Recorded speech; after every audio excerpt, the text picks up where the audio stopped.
Good. Agenda. So we will start with a little product update, which I will do. So I will walk you through a couple of features, a couple of changes that we did over the last couple of weeks. Then we'll have Alex from Normative, who will tell us a bit about their business carbon calculator that they are offering for free for the entire community. Lisa, my colleague, will talk a bit about the guide that we worked on over the last couple of weeks, which is a really exciting document and something that we put a lot of heart into. And at the end, we'll have a Q&A session where you can ask all of your questions. We also have Barre here in this group, which worked on the scientific part of the guide, which is also very helpful and much appreciated. Now, talking about value chains, right? Like I had this in a couple of onboarding calls lately that people are sometimes a little bit, okay, we have scope 1 and 2, we have our direct emissions. Isn't it enough? Can we not just focus on this? Why are you asking us to do value chain emissions? Why should we even consider this? And I think, first of all, it's very important. The one thing that I'm always saying is don't be too afraid of words, of buzzwords, especially if you're just getting started. I mean, in the climate realm, like every scientific area, there's lots of words and there's lots of new phrases. And yeah, I would encourage you to not be afraid. And I'm going to give you a couple of reasons why it is so important to look into your value chain when it comes to carbon emissions. Just a quick reminder for those who are new to the topic, what are scope 1, 2, 3 emissions? And then you will also quickly understand why it is important. So scope 1 is everything that is related to direct emissions, right? So if you own a factory or if you own company vehicles that emit something, but as we all know in the digital realm, like many of us don't even have this. Second pillar is indirect emissions that are through purchased energy, for example, for your office, or maybe you also have a server farm, but even that we know from our community surveys that most companies nowadays are in the cloud, and the cloud is already part of the third big pillar. And the third one are these so-called scope 3 or value chain emissions, which are going to be the main topic for today. And now if you look into this and make it a bit more concrete and tangible, like we have many examples of this, that if you companies that don't have a factory, that have a purely digital model, and if you would then look purely at scope 1 and 2 as these kind of more direct emissions, you would end up with a footprint that is very simple, right? You have the office electricity, office heating, and travel is already in the third scope. So you would end up with a very simple diagram in a way. And I think the very important thing to keep in mind is the measurement is not an action that has impact on the environment, right? It's your starting point. It's really the most important thing about the measurement is to understand where you can tackle emissions. And if you end up with a circle like this, you might be okay. If you're lucky enough to live in a country with a liberal energy market, you might be able to change a provider. You might be able to decrease a little bit the consumption of energy in your office, but that's about it, right?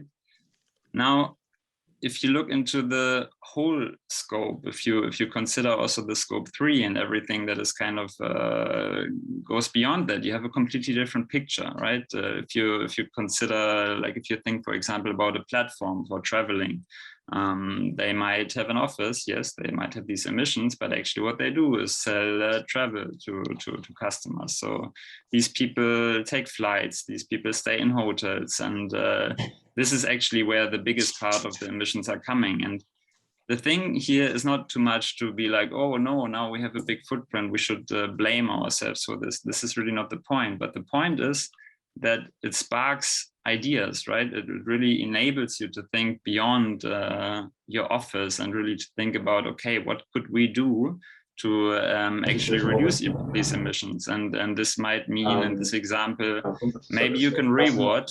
Can you mute? There's someone. No. Maybe you can reward your customers to take more sustainable options. Maybe you can add a little indicator on the website. You will engage in discussions with the hotels, which is a really important point when we talk about value chains. These discussions with partners, just making them aware or somehow triggering them a bit to start their climate action journey. This is where it gets really interesting. Because if you start to reward more sustainable options, you will actually end up kicking off a little bit of a good market dynamic. People will improve because they want to rank higher, etc., etc. And I think it's important that we all keep in mind that we as a digital economy, we have tremendous power these days. Like these hotels or whatever you want to talk about, they need us in order to make money. So we have a really, really big power. And this power would be overlooked if you would only narrow your view on the scope 1 and 2. So to sum it up, just quickly, we're going to hear a lot more about these topics in the next couple of minutes. But most important thing, often in the digital realm, scope 1 and 2 are not really business related, but we all know the time is running. We need to really step up our game. And if you don't look at your business, then I would say something is wrong. Second one, there's also really good arguments from an economical standpoint to look into your supply chain and evaluate different options from a sustainability perspective, but potentially you can even reap some economical benefits out of this. Another one is regulation. We all know countries are stepping up their game, especially in the EU. If you're located here, the regulation is gonna get stricter and stricter, and yeah, you can expect that in the future, scope 3 will be a part of your reporting either way. And the last one, which is I think really important, and then I'm gonna show this with a little example, is keep in mind that your stakeholders, doesn't matter if it's your customers or your investors or whoever is looking at your climate report, they are not dumb. So as an example, I really like to mention Netflix, because if people watch Netflix, and there has been a lot of negative press in the last couple of years around, oh, streaming does actually have a big carbon footprint. So your customers, they only see that they are looking into an app and they're thinking, oh, wow, Netflix actually has a huge footprint. But the reality is a lot more complex. If you look into a Netflix sustainability report, you will see that the reported emissions on the scope 1 and 2 are tiny, like really tiny, because what is happening in the end, it's the same like for all of you. They're hosting in the cloud, and the cloud is actually running in a data center, and the data center has to somehow bring the data to the customer using an internet service provider, and then there's a device that is consuming this. So all of the emissions are really down the line, but the important thing to consider is, okay, we perceive Netflix to be responsible for this, and I think we rightly do so, because Netflix has a huge power to change things down the line. And if they don't push and give the pressure towards the cloud and the cloud to the data center, etc., then nothing's going to happen, because these are somehow decoupled from the view of the user. So I think this is really important to keep in mind, that it's your responsibility and your power to really influence the players that are further down the line. Now, with that being said, I'm going to jump into the product and show you a couple of things of how we are helping you to tackle these kind of emissions. So for those of you who have been with us for a while, you will have noticed that there's a lot of changes in the app. We basically redesigned the app around the whole topic of community and learning. One thing that you will notice on the dashboard, that we try to highlight actions that we recommend you to take, especially if you're in the very beginning. How can you start your journey, and how can you, let's say, get from zero to good. The action that we will talk about today mostly is the measurement action. So if you are new to this, the way how these detail pages work is basically we try to give you a summary, a little rundown of what this action is about. So I would always recommend to quickly read the description, understand what this action is about, and then you can head over to the how-to tab.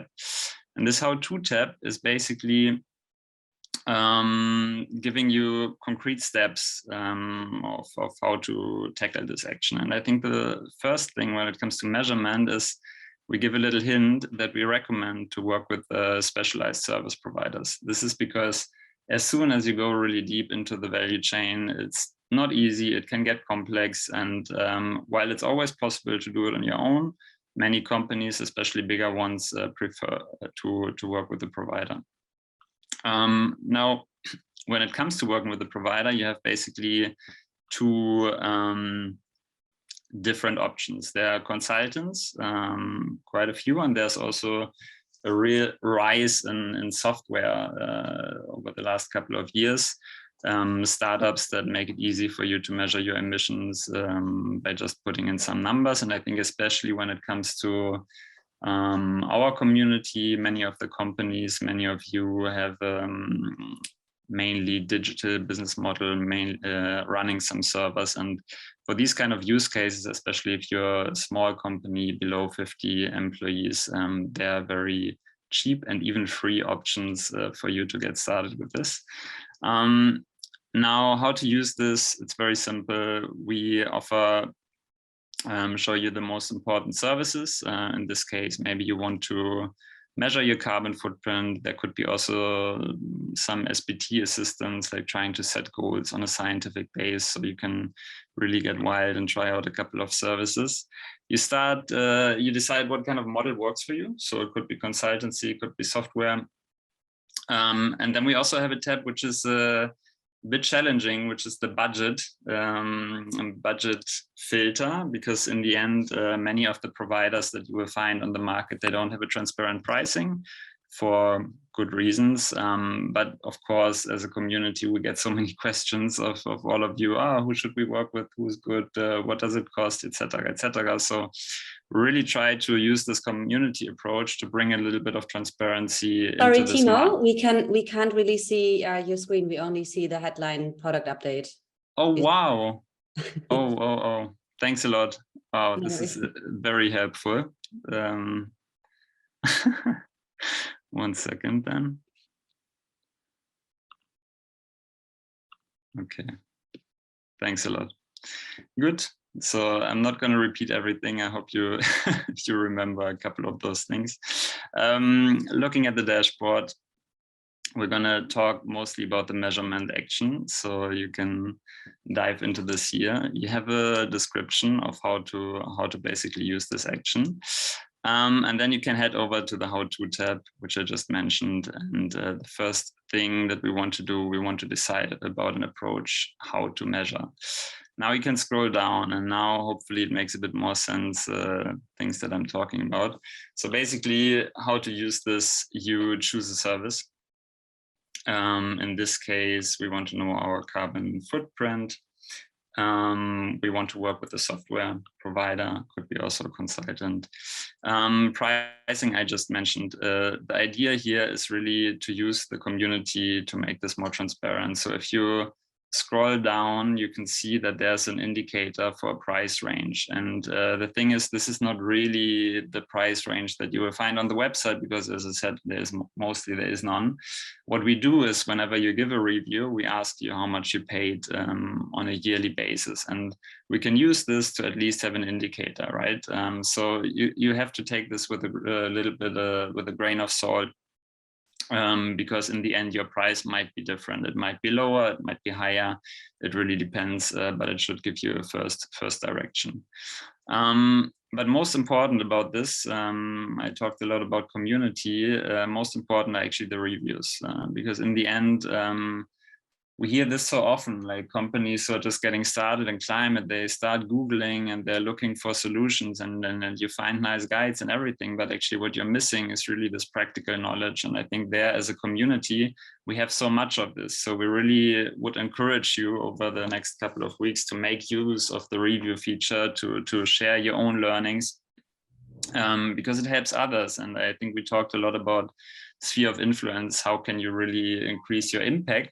And this is a good way of doing this, right? If you write a review that helped a company to make the right choice for a calculator, for a service, this is really important. So that being said, there's another important thing to keep in mind. So we have these badges also for community members. That means if the provider is also part of our community, you can get a direct introduction. There might be some special offers in the future, whatever will happen. And I think this is a really good way because it gives you what you need to get started. And then we have this little alert here, which is about the normative calculator, and Alex is going to talk about that in detail. To sum it up, we have a lot of companies that are smaller than 50. It's a significant, smaller than 50 employees with a relatively simple business model. And for those, we used to have an inbuilt calculator, but maintaining this calculator is hard, and we don't really want to go into that direction. We're not trying to build like a competitor on this field. And luckily, Normative is offering their business carbon calculator free of charge. And this tool, we can really recommend it because it covers a lot of your value chain as well. It's a spend-based tool. Of course, it doesn't cover everything, and Alex is going to talk about this, but I think especially if you don't have a budget, if you're just getting started, if you try to convince your management and really try to bring some knowledge into it, I would really recommend to give it a try and yeah, start from there. Good. That being said, let me quickly see if I forgot anything important. Normative mentioned. I think one more thing that I wanted to mention, because we talk about value chains and we talk about understanding your emissions. And one action that I would recommend for those of you who are getting started, because it is also related, is our action planning workshop.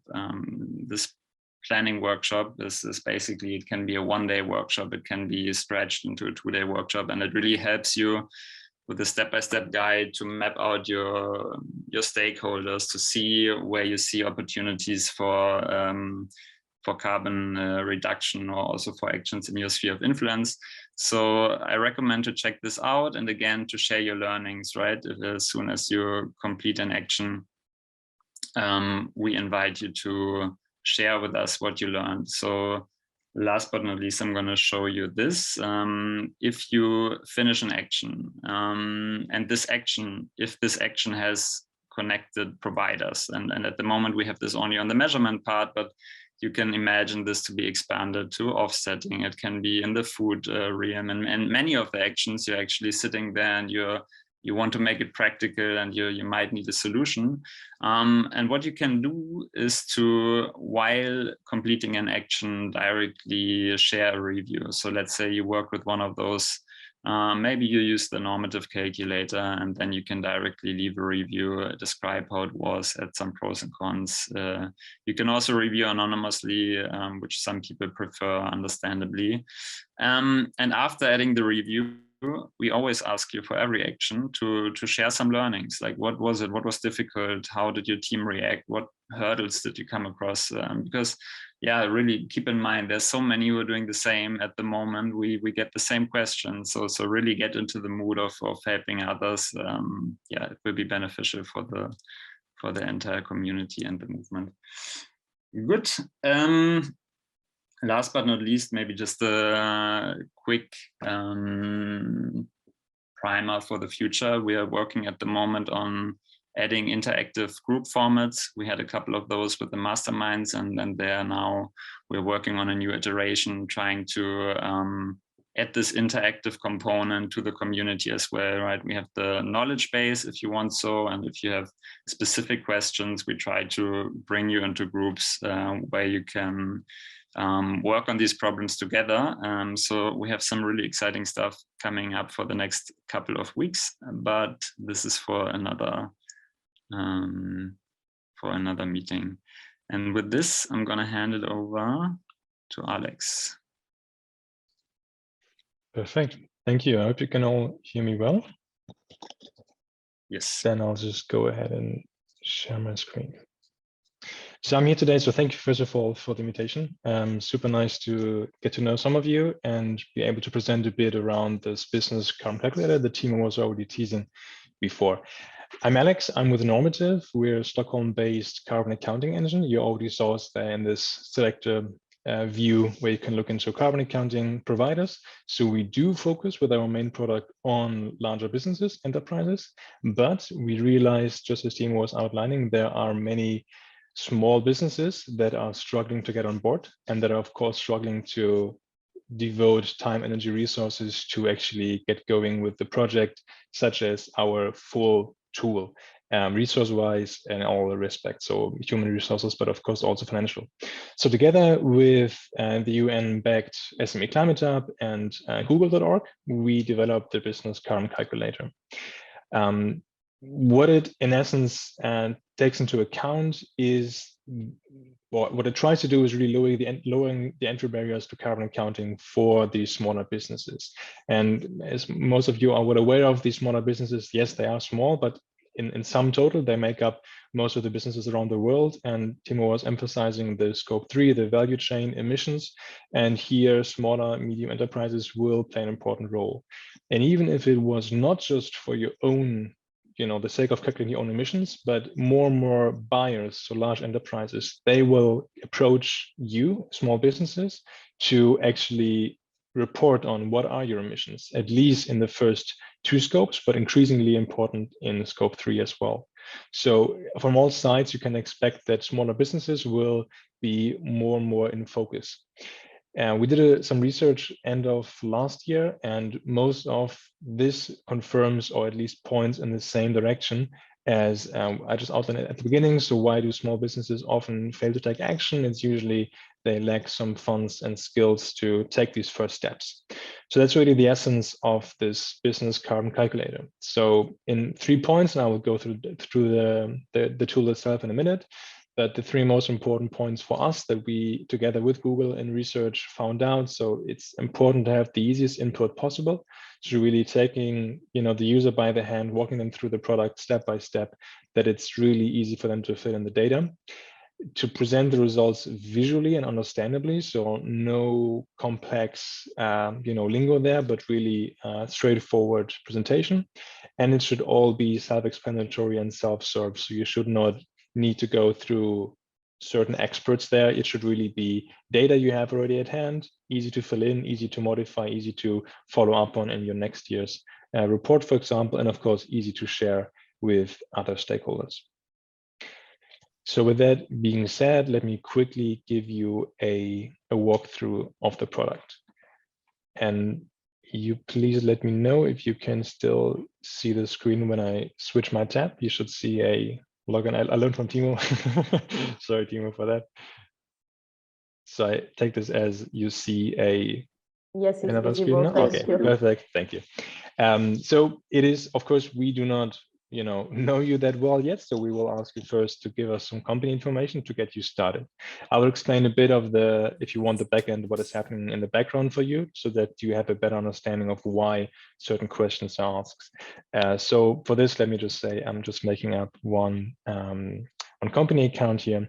You can enter your tax number that helps us to identify where you're located in and what industry you're in. So go back to certain industry averages. So we should you not provide us with the data, but you can also choose not to. So that's no problem for the calculations there. Let me just say I'm a European-based company, Belgium, for example, and I am, so you have a bunch of industries you can select from. Let's say I am in financial actor. And with this, you get started in the tool itself. So I will not narrate through everything here. I will give you a really quick walkthrough, but most importantly, you are well guided in all of these steps. So there are plenty of explanations, plenty of help functions, etc., and so that you hopefully do not feel lost or confused at any point in time. Reporting year, you can adjust this based on your financial year, for example. Of course, very important that we know how many employees you are. Timo already mentioned this tool is really optimized for smaller companies. It can be used by large companies as well. However, be aware that at a certain company size, you will face complexities that require some more support. So if you have 10 different locations in 10 different countries, this will likely be too much for you to handle within this automated tool. but of course, we're happy to support you with more demands as well. Revenue figure, very relevant for us again to see if we can match some industry averages if we don't get all of the information. And then these are the typical scope 1 and scope 2 questions that we will see popping up first. So for example, vehicles that are in operations. We try always to ask for specific data like liters, but you could also say, I don't know. And then you will be prompted to, well, if you don't know how many liters, then maybe you know what have been the expenses for driving those cars. And then you have plenty of others. I'm just going to quickly flash through those questions just to give us some numbers here in the scope 1 and scope 2 questions. After those scope 1 and scope 2 questions, you will get to the scope 3. That's the important part that is often carved out by other calculators. However, it's so important, as Timo just outlined nicely, to capture scope 3 to the extent possible, because there's so much usually in there. So more than 90% of the average company's emissions are in scope 3.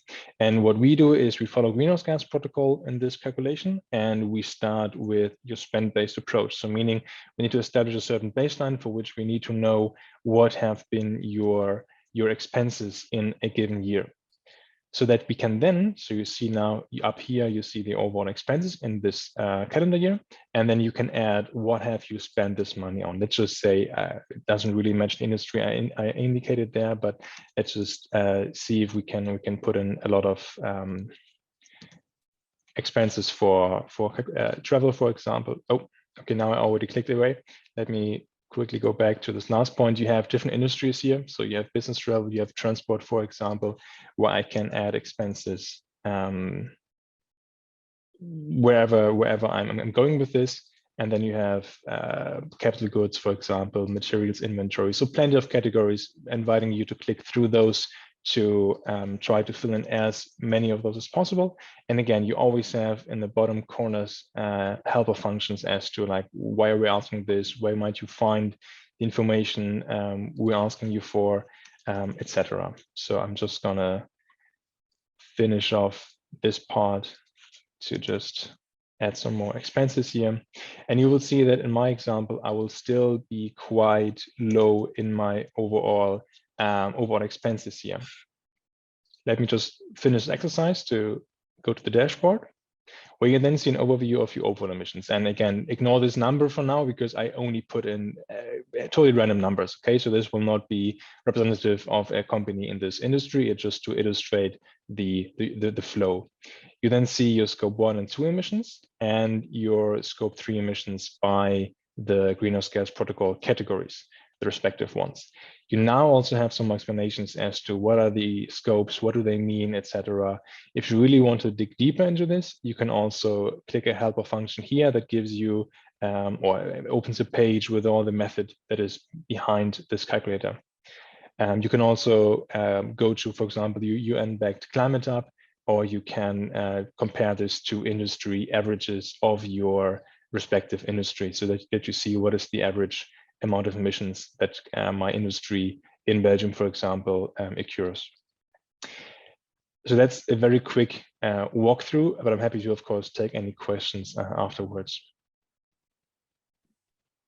Perfect. Amazing. Thank you so much, Alex, for sharing, and also Timo for your presentation.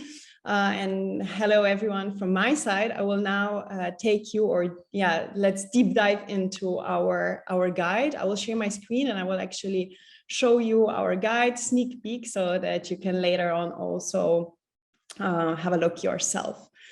I would like to actually start with what was the idea behind creating this guide. It actually, of course, came from our community, listening to our members and to their needs and seeing how difficult it is, especially for small to medium-sized companies, to tackle their value chains. With that being said, value chains, as we might know by now, are very complex. It's a very technical process. It's difficult when it comes to collecting robust data, let it be primary or secondary data. mapping your value chain, setting boundaries, and of course, also involving your colleagues in the process, also much more. Then you might think, if value chains are so complex, why focus on them? And I think, yeah, of course, Timo already covered that, and we might already know, but yeah, because first of all, we need to go beyond the control and move into the sphere of influence. It's also a vast majority of our emissions that lie in scope 3. And also, very importantly, what is the cost of not doing anything, right? So long story short, we really feel your pain, and this is why we created this guide, and we try to make it as approachable and as practical as possible. At LFCA, our mission is really to help simplify the complexity of taking climate action and focus on practice. This guide, of course, stands by these principles, but it's important to mention that simplifying complexity and tackling this topic doesn't mean that it's easy.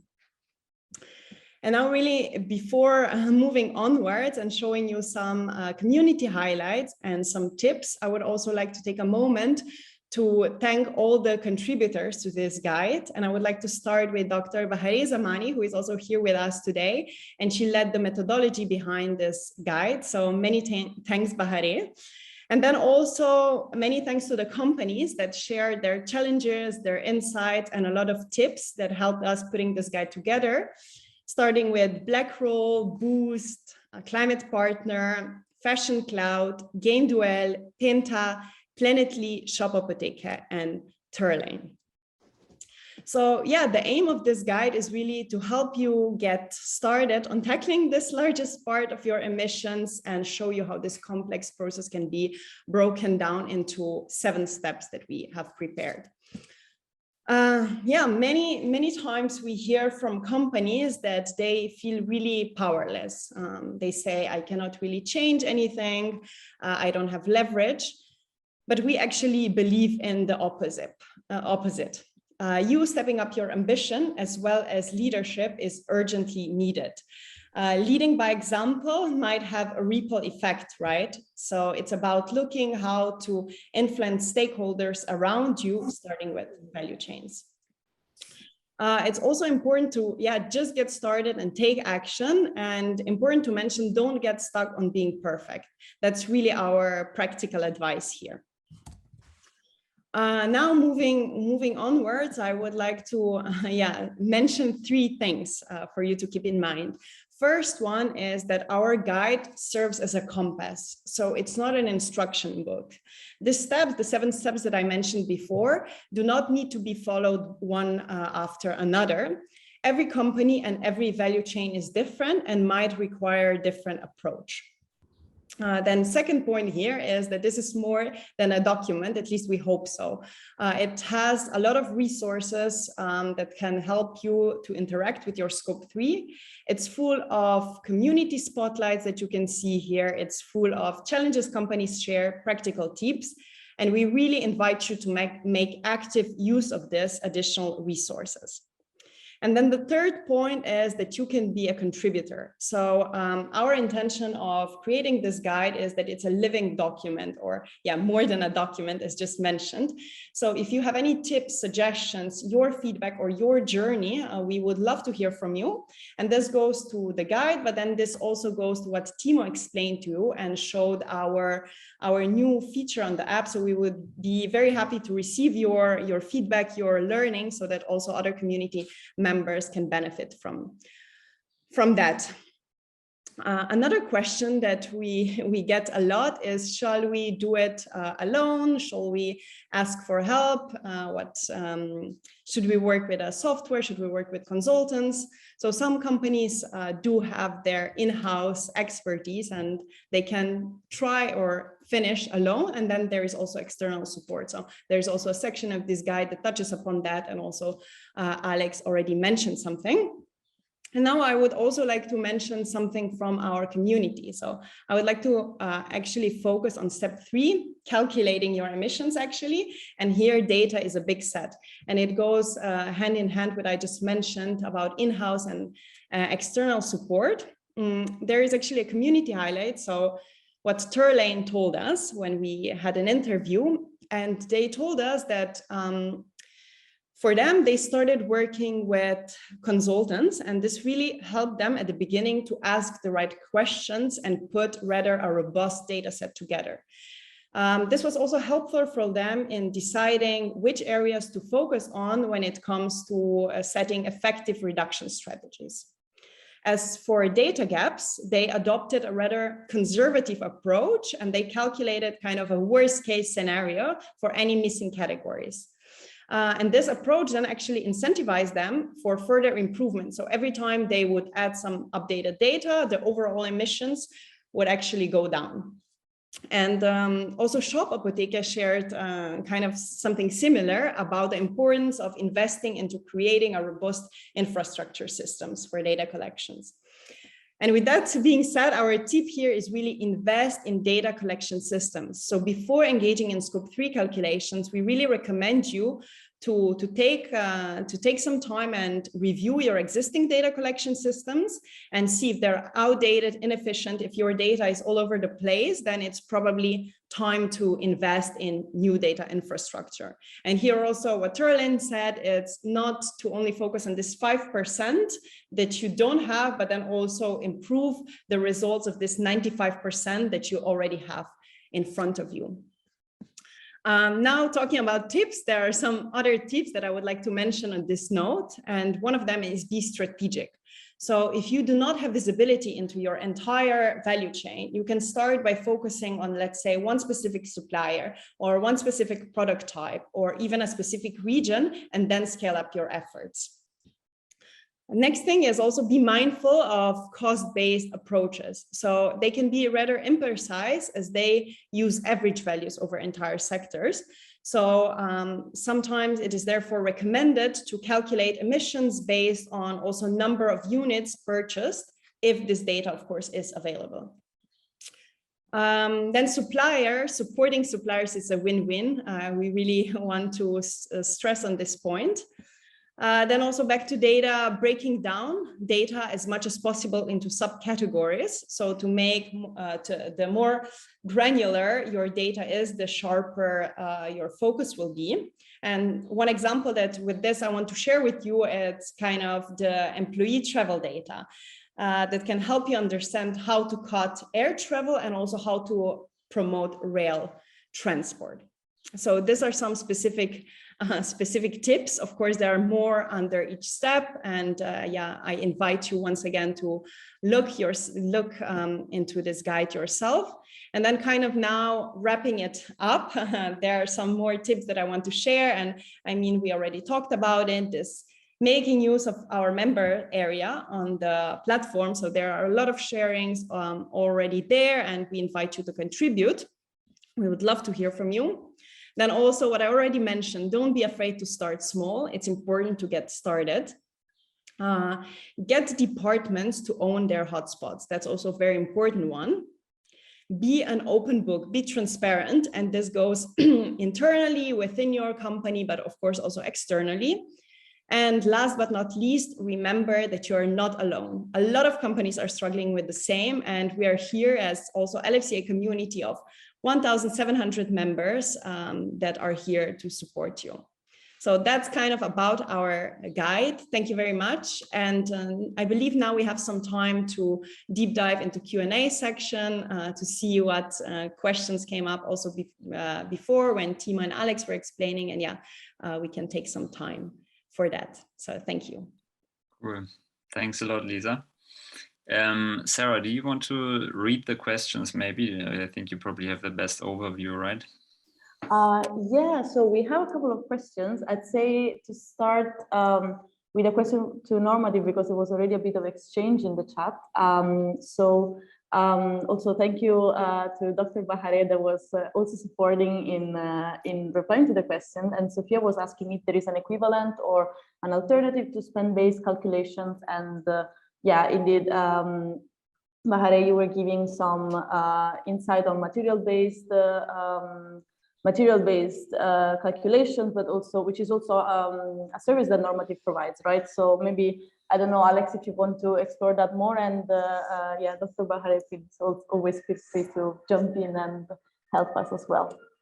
Yeah, no, happy to. Exactly, as already has been said, spend-based is just, or should always just be the starting point. So the baselining, so to speak. The tool, the business carbon calculator, already does account for material or activity data in scopes 1 and 2. So you saw, for example, the questions around how many liters of fuel, or how many kilowatt hours. So those are in scope 1 and scope 2. With scope 3, it is more complex. So that's why we say we start with spend-based in scope 3. That is already giving you a good indication as to what are your hotspots, because that's the most important point. We don't want people running around the office recycling paper when that is not a hotspot for them, but when actually it is the traveling or the commuting or whatever it might be for you, that is the hotspot to focus on. And that's exactly how we work with our main customers and our kind of the full product if you want.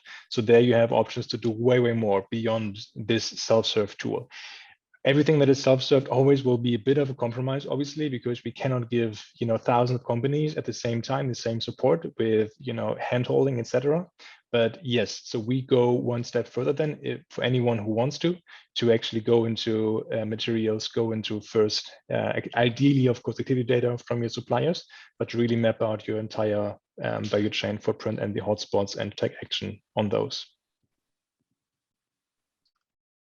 Yep, great, thank you. Sophia, is it satisfying answer? Do you have any follow-up question? No, thank you. Perfect.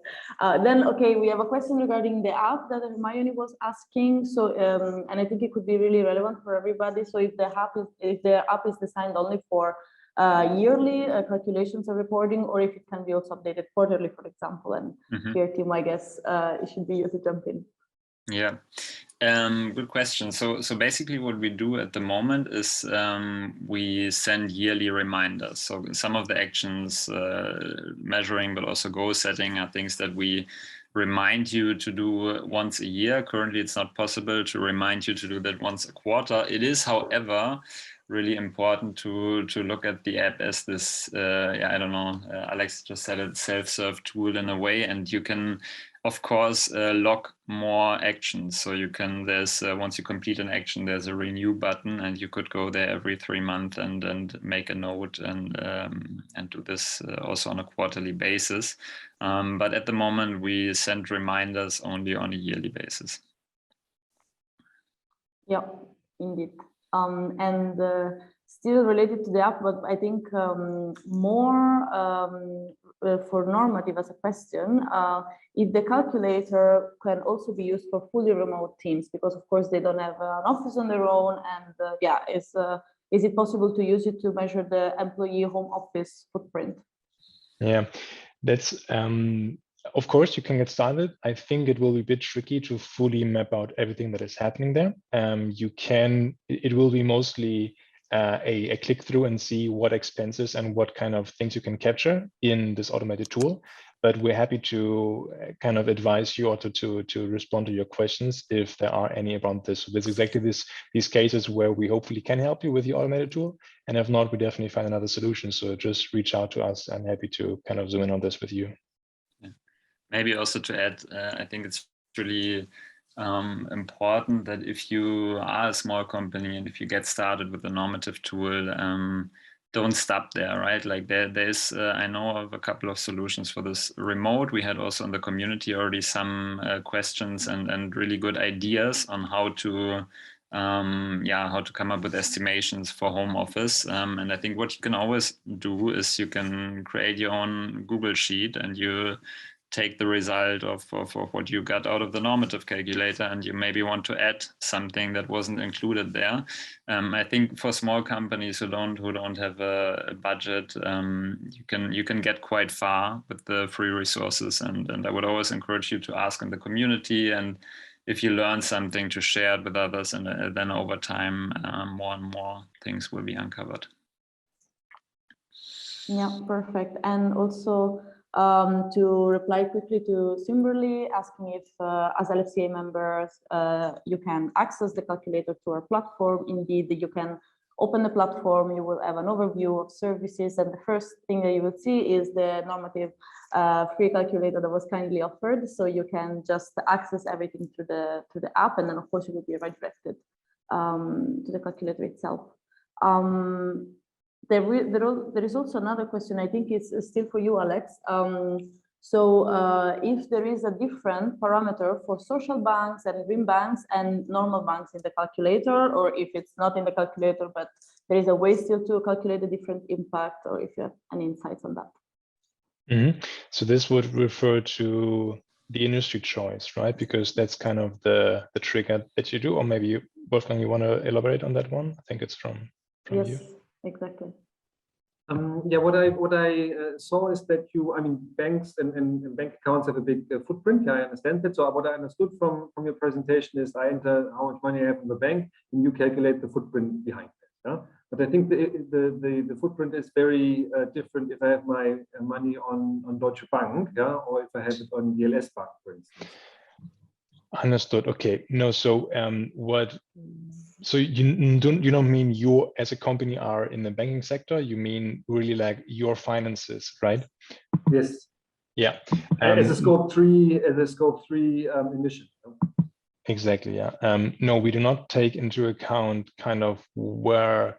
I think that is the level of detail that we will. So we are looking into expenses and how where these expenses have been spent. We do not look into where you. Well, there is the investment bucket, of course. So if you are investing through a certain provider, so that is in there, but it will not otherwise account for example. Well, indirectly, because sorry, I'm jumping around it because it's a complex topic, but it is indirectly. So our databases linked behind this are these environmentally extended input-output databases. So they take life cycles into account. So they would take also into account flow of financial services and goods. They would take into account this to a certain degree, but I cannot say that it will fully account for like what intermediary have you been used to, for a certain transaction or similar. So that is probably a detail that will slip this automated tool. And then I perhaps misunderstood it, but I think that there was an interesting article about the footprint of a bank account just by having the money lying around there. Yeah? And that can be very negative in certain banks and actually positive, I think, on others. Mm-hmm. That's a very good point. Actually, I'm happy to follow up also with our team. I mean, I'm not the product manager of this tool, but I'm sure we have thought around this topic in at least our product. So I'm happy to follow up and maybe just give you a ping afterwards, Wolfgang.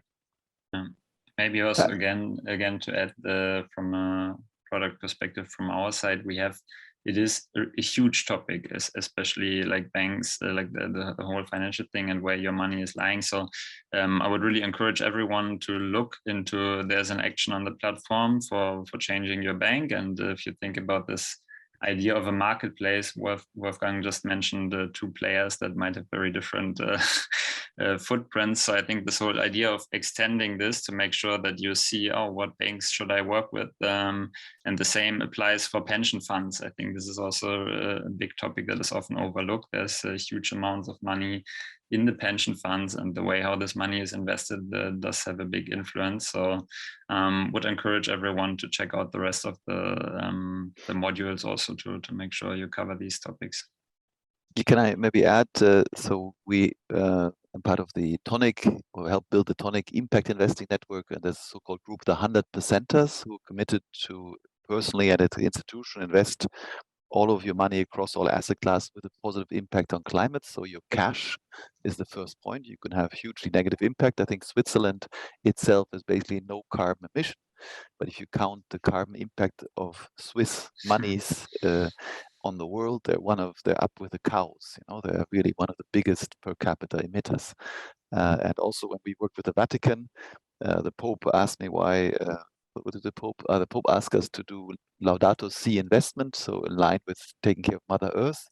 We convinced the Pope to switch to electric car, but we also found out that the Pope's Vatican Bank was all into gambling and coal and oil and gas.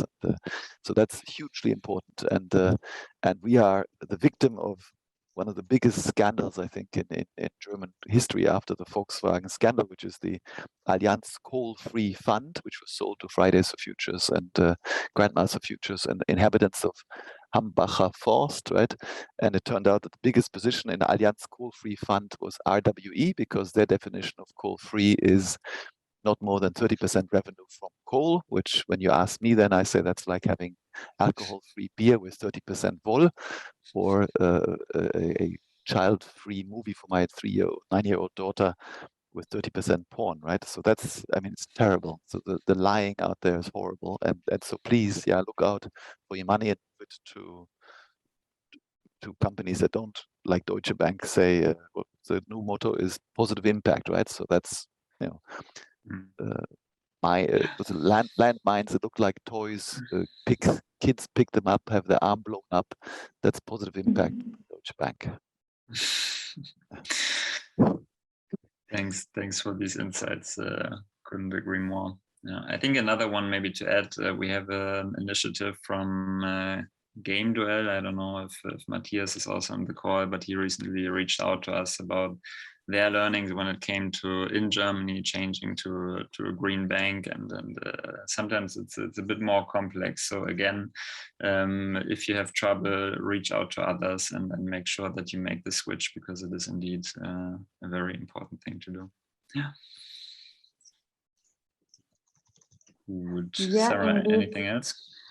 Just a couple of things to share. So Leon was kind enough to post for all of you a screenshot of the app inside the chat. So you can see there exactly how to access the normative calculator. And also inside the chat, you will also find the link to the guide that Lisa presented. So if you want to have a look, of course, also to reply to some questions that arrived in DMs, you will receive a follow-up after this. So you will receive the link to everything and all the material, but the guide is already published and is already online, so you can already access it from the link shared. And oh, sorry. I think Gilad is Max, выключи, пожалуйста. Паузу. Ты так давно играешь. I'm checking in the chat if there are other questions, but I think we replied to everything. Yes, all and right. also thank you, Leon. We had a past event on green pensions and indeed taking care of where our money goes. So Leon posted the summary of the event in the chat, and feel free also to have a look there. But yeah, I think we replied to everything that is in the chat. Is there any spontaneous question from the audience? Do you have anything to ask? I just wanted to introduce one of our new venture partners at Wermut Asset Management, is Gilad Regev, briefly, but we missed the whole thing, my fault. but just to say, we see you, Gilad, sometimes if you turn the camera on.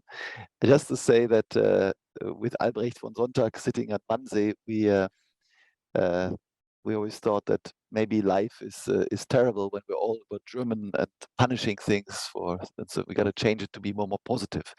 And so Gilad has come up with an idea that we're working on with Albrecht and others now to see if we can move it forward, where we try to democratize scope 3 reductions, where we actually give people rewards for cutting emissions, where we don't just allow a large coal plant that's being switched to gas to save CO2 emissions, but if you switch from your car to your bike, you sort of use blockchain to really even tiny reductions to be rewarded for, and then to have partners. Gilad calls it Coras, currency that you get for reducing things, and then you have corporate partners who maybe pay you for having earned Coras. Because I think scope 3 is the biggest issue. And getting the consumers to really cut those is one of the biggest challenges to reverse climate change. But maybe, Gilad, you can say that a bit better than I. Jochen, thank you so much. I hope you can hear me because I'm in the countryside and therefore that's why I was not sure about the camera. So no, we hear you well. Thank you so much. So yeah, a quick intro. So the idea of Cora is to give value for a reduction of carbon, of our footprint. That's the whole idea. Very simple. And we are doing that by, we created an app, we tested an app, and now we are going for version 2, whereby we started looking at your mobility. So whatever you do that cut your emissions in comparison to the average of your country, later we'll go down to the city. We actually, for every 100 grams that you reduce, it's not offsetting, it's a reduction by action. we actually issue one token. And this token then can be redeemed in the marketplace. So we tested all that. And the idea is that we connect corporates and later cities with individuals to work together on scope 3. So whatever, and when we're talking about individuals, that can be both employees, but also consumers. And that's really a big thing, because from what we saw in the market today, there is a lack of solutions that actually will help corporate and individuals to work together. We don't think it should be either or. We think that everyone should do it together. Point number one. Point number two, we think that we should give it an actual value. And we also want to certify it, so suddenly individuals are also becoming part of the carbon credits scheme. So not only corporates or countries can go there, but suddenly I can have my own credit, which is something that I earned by changing my behavior, which is a very difficult thing for all of us to do. And also it has a value in a form of reduction in the marketplace. The idea of the marketplace is to go as local as possible, as sustainable as possible. And also later, our thought is that it should cover transportation costs and even reductions on our city taxes. I just want to say, get around, Gilad. Yeah, we have another call to go exactly. to. Sorry, thank you very much, Gilad. Sorry, I invited you, but I might not my place. It was Thilo's place, and the call is more or less over. I've got to run. Everybody got to run. Thank you, Gilad. Super. Exactly. So with that, I would encourage everyone to make sure to check out the things that we talked about today, the guide that will be launched today, but also the changes in the app. Make sure to check out everything and start taking action in your supply chain. Yeah, I think this was it from our side. Thanks a lot for joining, and have a good rest of the week. Brilliant work. Thank you very much, everybody. Thank Thank you. you, everyone. Thank you. Thanks. Thank you, everyone. Thank you.